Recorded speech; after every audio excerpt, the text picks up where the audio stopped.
Hello साथियों, आप लोग कैसे हैं? आशा करता हूं आप लोग अच्छे होंगे। पिछले वीडियो में हम लोगों ने अम्ल एवं क्षार की रासायनिक अपक्रियाओं के बारे में पढ़ा था। आज हम लोग पढ़ेंगे पीएच स्केल क्या होता है। तो किसी विलेन में उपस्थित हाइड्रोजन आयन की सांद्रता ज्ञात करने के लिए एक स्केल विकसित किया गया जिसे पीएच स्केल कहते हैं। किसी विलेन में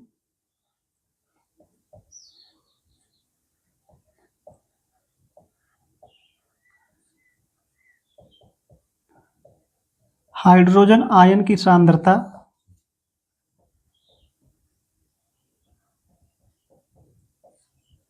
ज्ञात करने के लिए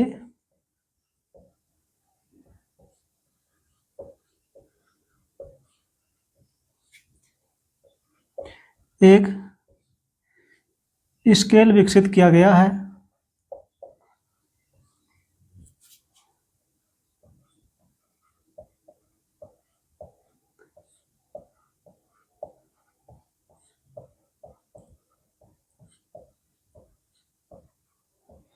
जिसे पीएच स्केल कहते हैं।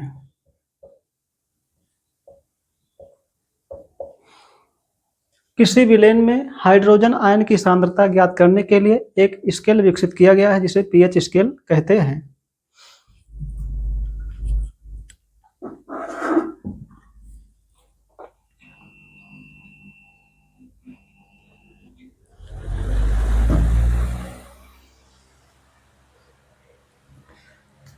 किसी विलेन में हाइड्रोजन आयन की सांद्रता ज्ञात करने के लिए एक स्केल विकसित किया गया जिसे पीएच स्केल कहते हैं। पीएच स्केल क्या होता है देखते हैं।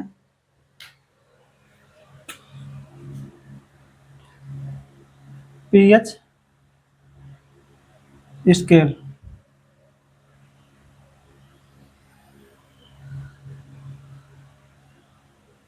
पीएच स्केल पर 0 से 14 तक के अंक अंकित होते हैं। 0, 1, 2, 3, 4, 5, 6, 7, 8, 9, 10, 11, 12, 13 और 14। तो 7 से बाएं तरफ जाने पर अम्लीय गुण बढ़ता है।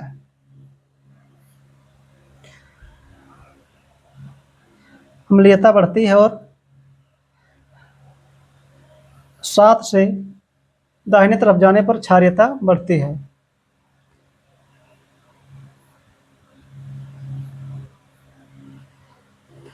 तो पीएच स्केल पर किसी विलेन में यदि पीएच का मान 7 से कम होगा, 7 से कम होगा तो वह अम्लीय होगा, और किसी विलेन में उसके पीएच का मान 7 से अधिक होगा तो वह क्षारीय होगा।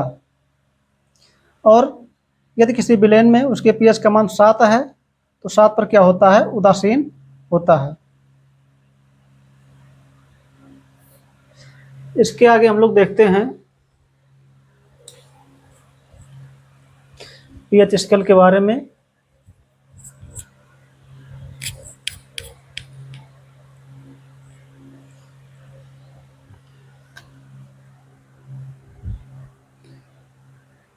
पीएच स्केल पर 0 से 14 तक के अंक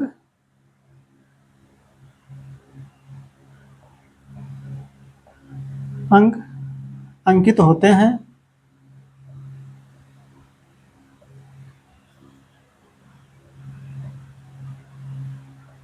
जो किसी पदार्थ के अम्लीयता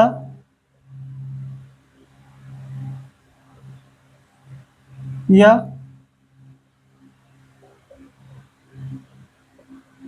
क्षारीयता को बताते हैं।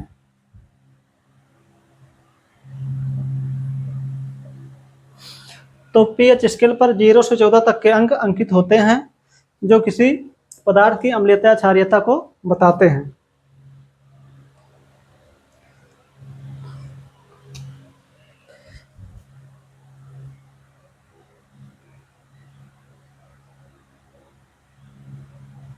किसी विलेन का पीएच मान 7 से कम होने पर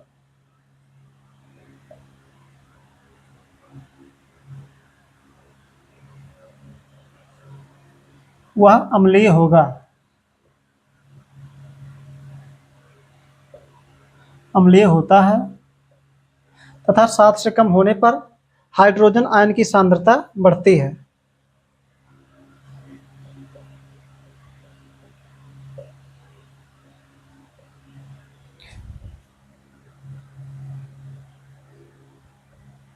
हाइड्रोजन आयन की सांद्रता बढ़ती है। तो जिस विलेन की हाइड्रोजन आयन की सांद्रता जितनी अधिक बढ़ती है वह उतना ही अधिक अम्लीय होता है और उसका पीएच मान उतना ही कम हो जाता है। इसके बाद हम लोग देखते हैं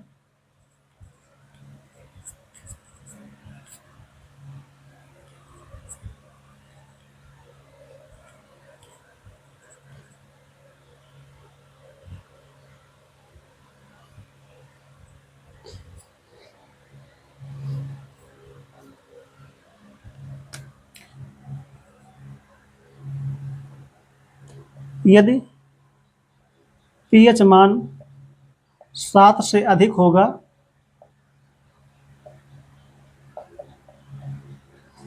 तो 7 से अधिक होने पर विलेन का पीएच मान क्या होता है?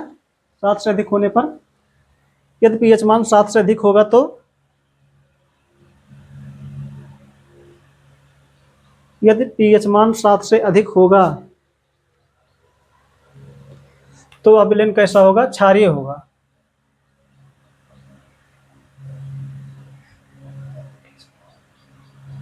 विलेन क्षारीय होगा तथा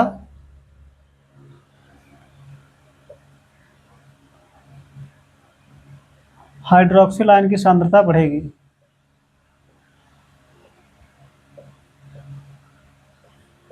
हाइड्रोक्सिल आयन या OH माइनस आयन की सांद्रता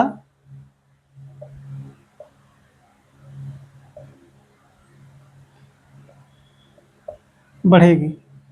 तो क्षारों की जो सांद्रता होती है OH माइनस आयन बढ़ने पर क्षारीयता का गुण बढ़ता है और हाइड्रोजन आयन की सांद्रता बढ़ने पर अम्लीयता का गुण बढ़ता है।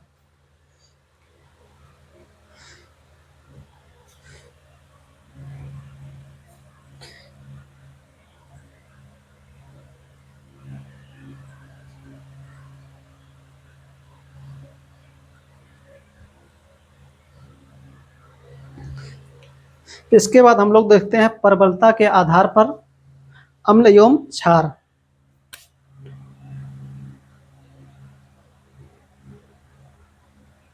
प्रबलता एवं दुर्बलता के आधार पर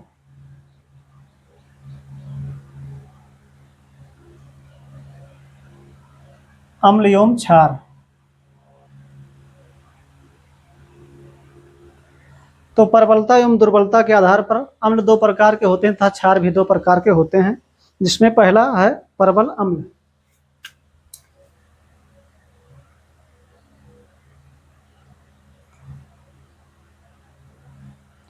स्ट्रांग एसिड।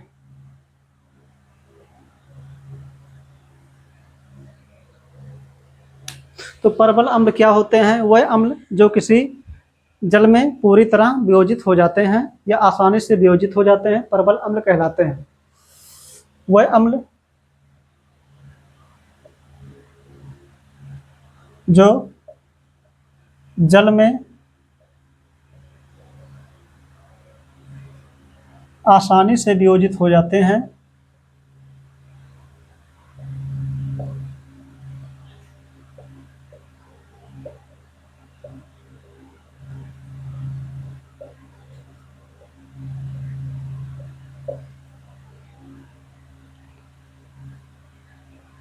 वियोजित हो जाते हैं तथा अधिक मात्रा में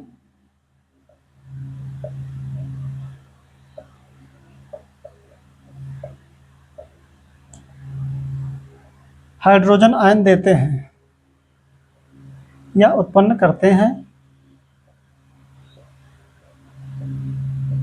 परबल अम्ल कहलाते हैं।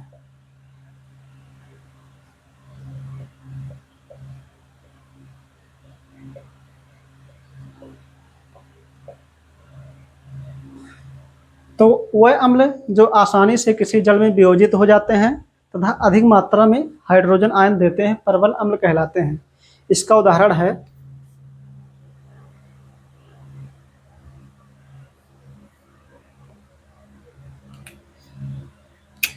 HCl, हाइड्रोक्लोरिक अम्ल परबल अम्ल होता है। इसके बाद है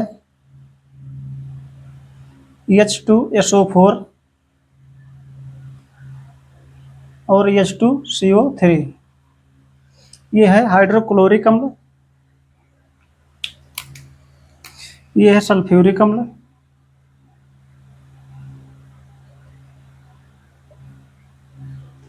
सल्फ्यूरिक अम्ल और यह कार्बोनिक अम्ल। ये सब परबल अम्ल के उदाहरण हैं। इसके बाद हम लोग देखते हैं दुर्बल अम्ल क्या होता है।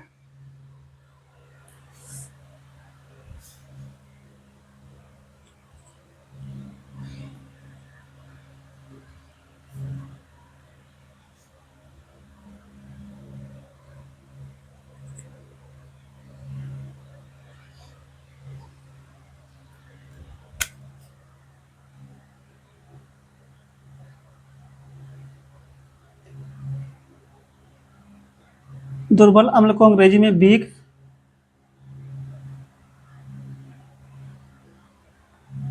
वीक एसिड कहते हैं। तो दुर्बल अम्ल क्या होते हैं? वह अम्ल जो जल में आसानी से वियोजित नहीं होते हैं और बहुत कम मात्रा में हाइड्रोजन आयन देते हैं, दुर्बल अम्ल कहलाते हैं। वह अम्ल जो जल में आसानी से वियोजित नहीं होते हैं,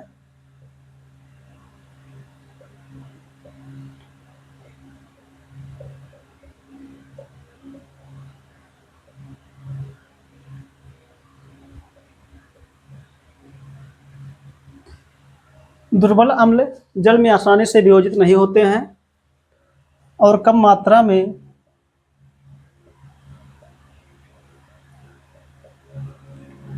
हाइड्रोजन आयन उत्पन्न करते हैं।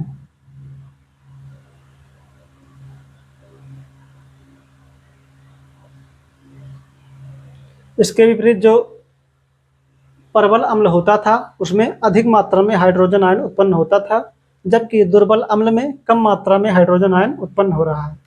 इसका उदाहरण देखते हैं क्या है।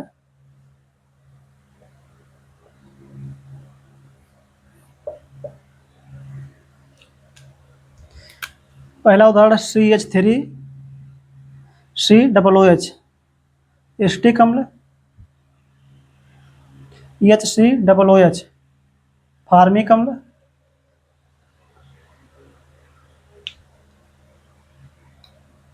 यह है एसिटिक अम्ल।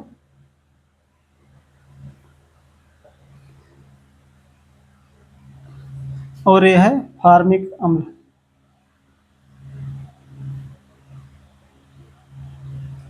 तो एसिटिक अम्ल और फार्मिक अम्ल जो होता है दुर्बल अम्ल का उदाहरण है।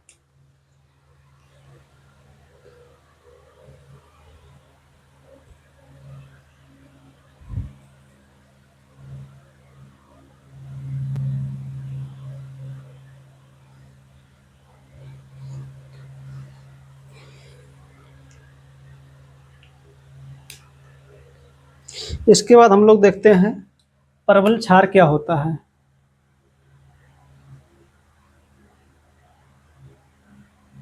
परवल क्षार स्ट्रांग बेस।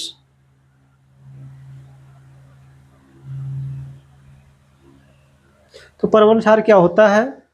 वह क्षार जो जल में शीघ्रता से वियोजित हो जाते हैं, प्रबल क्षार कहलाते हैं, तथा अधिक मात्रा में OH माइनस आयन देते हैं।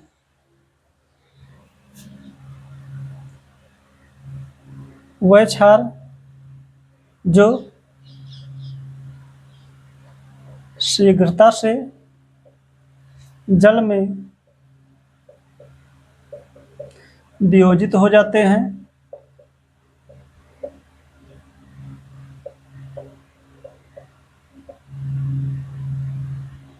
तथा अधिक मात्रा में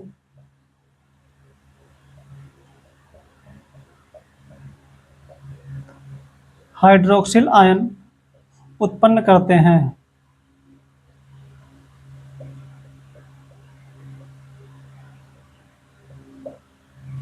प्रबल क्षार कहलाते हैं।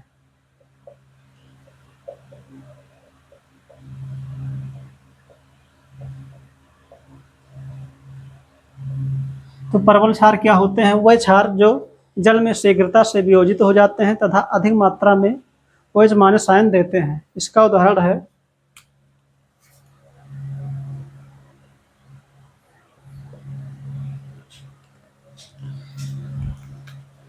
KOH पोटेशियम हाइड्रोक्साइड तथा NaOH sodium hydroxide.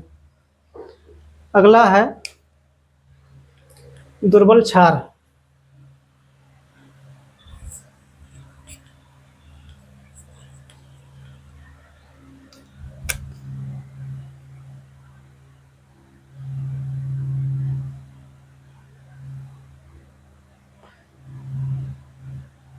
Weak base.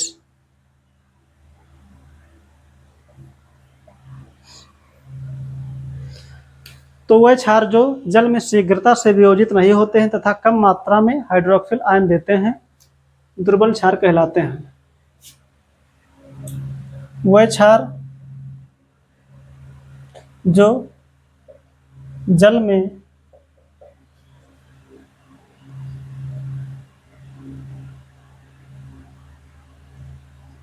शीघ्रता से वियोजित नहीं होते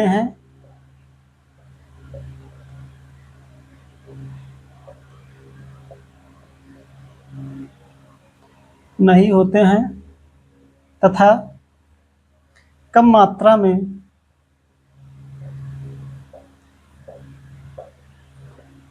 OH माइनस आयन उत्पन्न करते हैं।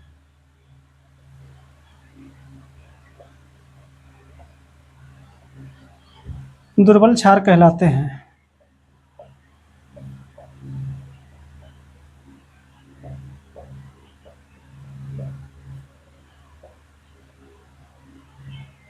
इसका उदाहरण है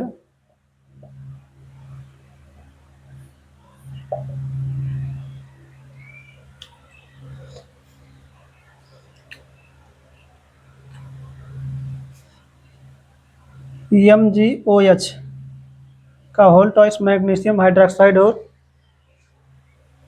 अमोनियम हाइड्रोक्साइड NH4OH। तो हम लोगों ने देखा दुर्बल क्षार क्या है? वह क्षार जो जल में शीघ्रता से वियोजित नहीं होते हैं तथा कम मात्रा में OH माइनस आयन उत्पन्न करते हैं। तो हम लोगों ने पढ़ा प्रबलता के आधार पर तथा दुर्बलता के आधार पर अम्ल एवं क्षार। तो आइए एक बार हम सभी का उदाहरण एक साथ देख लेते हैं।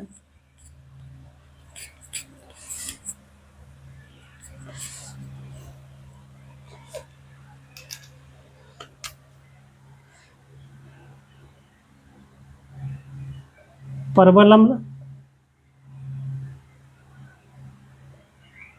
प्रबल क्षार,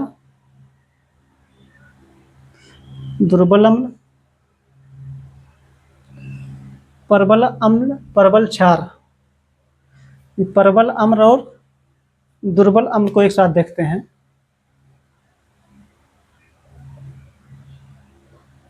इसके बाद प्रबल क्षार और दुर्बल क्षार।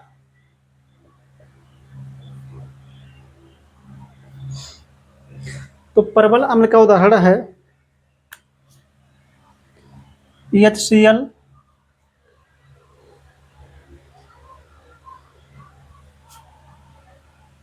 H2SO4 तथा HNO3। यह है हाइड्रोक्लोरिक अम्ल, सल्फ्यूरिक अम्ल और यह है नाइट्रिक अम्ल। इसके बाद हम देखते हैं दुर्बल अम्ल क्या होता है। CH3COOH एस्टिक अम्ल, H2CO3 कार्बोनिक अम्ल और HCOOH फार्मिक अम्ल। दुर्बल अम्ल का उदाहरण है CH3COOH एस्टिक अम्ल, H2CO3 कार्बोनिक अम्ल और HCOOH फार्मिक अम्ल जो बिच्छी के डंक में पाया जाता है। इसके बाद देखते हैं परवल क्षार का उदाहरण क्या है। NaOH और KOH ये जल में आसानी से वियोजित हो जाता है, इसलिए परवल क्षार है। दुर्बल क्षार का उदाहरण है NH4OH और MgOH का होल ट्वाइस। ये जो है जल में आसानी से वियोजित नहीं होता, इसलिए यह दुर्बल क्षार का उदाहरण है। इसके बाद हम लोग देखते हैं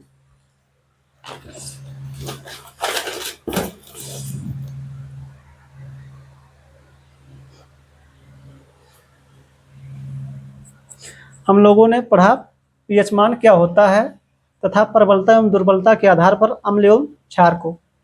अब हम लोग पढ़ेंगे दैनिक जीवन में पीएच का महत्व।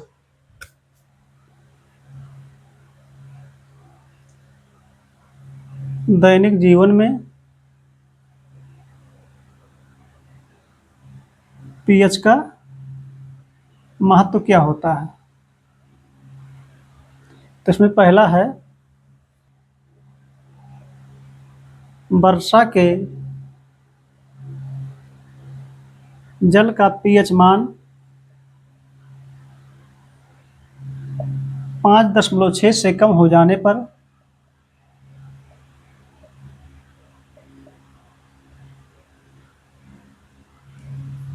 इसे अम्लीय वर्षा कहते हैं।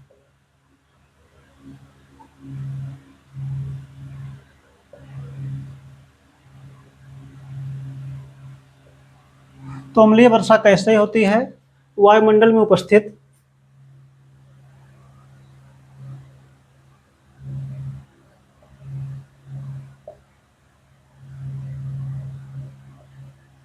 सल्फर डाइऑक्साइड और नाइट्रोजन डाइऑक्साइड तथा कार्बन डाइऑक्साइड के मिश्रण से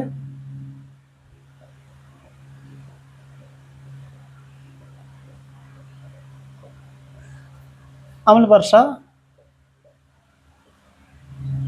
होती है। वर्षा के जल का पीएच मान 5.6 से कम हो जाने पर अम्ल वर्षा होती है और वायुमंडल में उपस्थित सल्फर डाइऑक्साइड, नाइट्रोजन डाइऑक्साइड तथा कार्बन डाइऑक्साइड के मिश्रण अम्ल वर्षा का कारण होता है। इसका क्या प्रभाव होता है। तो अम्ल वर्षा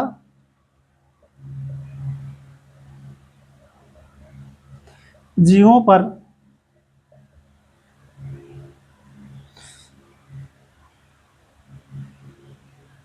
दुष्प्रभाव डालता है और अम्ल वर्षा के कारण ही ताजमहल का रंग पीला हो गया है।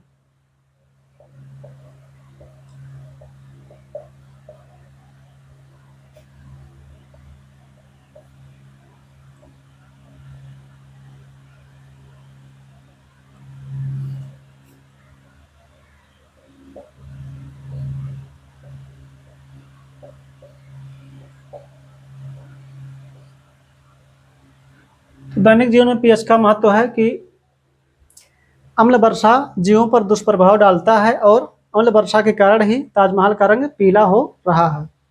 इसके बाद हम लोग दूसरा देखते हैं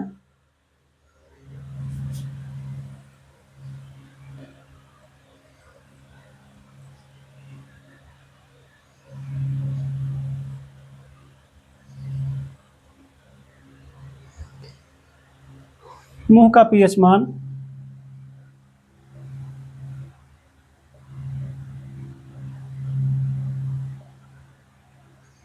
5.5 से कम होने पर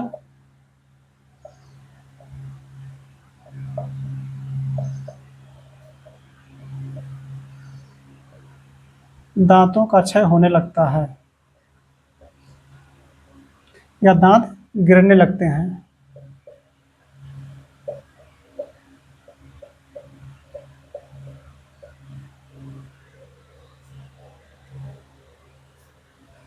तीसरा है, उदासीन लवण का पीएच मान कितना होता है? 7।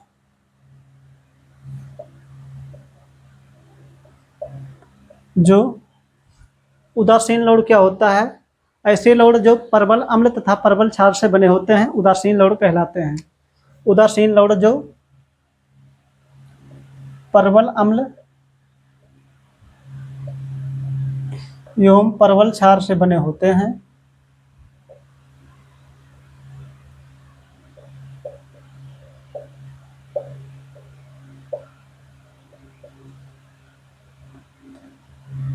उदासीन लवण का मान 7 होता है।